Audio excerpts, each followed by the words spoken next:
Welcome to a quick Foxy Tech Tips tutorial on switching your Instagram to dark mode on Android. You can't actually do this from within the Instagram app. You do it from activating dark mode in your Android settings.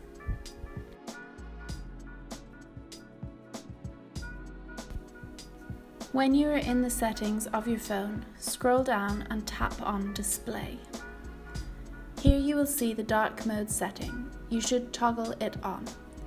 Note that doing this will likely enable dark mode on some of your other apps too.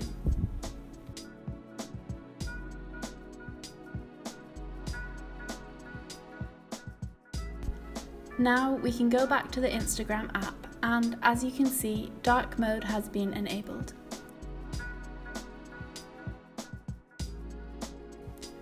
And that draws an end to this tutorial.